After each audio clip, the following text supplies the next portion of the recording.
The White House celebrates the inauguration of the USMCA deal with a visit from the Mexican president. One America's Rion speaks with Commerce Secretary Wilbur Ross about that trade agreement. Take a look.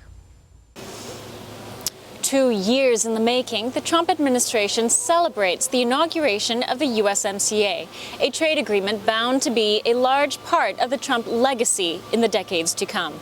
Mexico's President López Obrador visited the White House Wednesday, but Canada's Justin Trudeau snubbed the visit, citing health and scheduling concerns. Nonetheless, Mexico's visit is no small gesture. White House Secretary of Commerce Wilbur Ross tells One American News, for the monumental effects USMCA will have on U.S., Mexico, and Canada, the arduous path to this point has been comparatively short. Well, the journey here was a couple of year journey, which is very short for what's now the world's largest trade agreement ever. So it seems like a long time, 2 years, but it's that many pages. So every word, every semicolon, every comma had to be negotiated very carefully.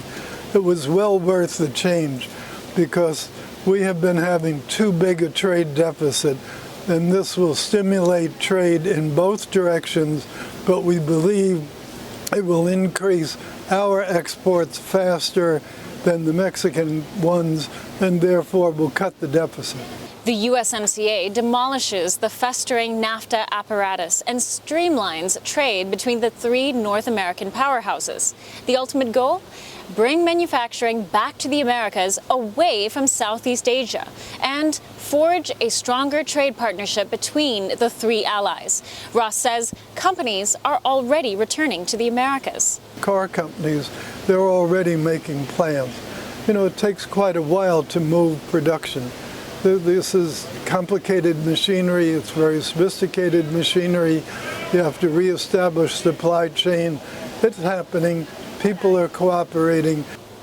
Not an overnight process, but it is progress, the likes America has not seen in decades, and an accomplishment meriting celebration.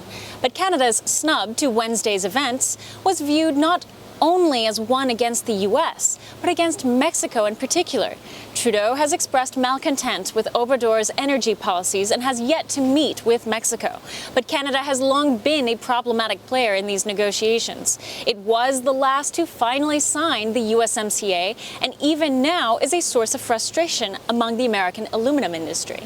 But Ross was confident lingering issues would be addressed quickly. Ross adds, with USMCA, enforcement mechanisms are positioned to keep all players on track. One of the big issues is going to be enforcement of labor practices. And there's now been created a 30-person commission, 10 U.S., 10 Mexican, 10 Canadian. That group will have the right to investigate what's going on at individual factories.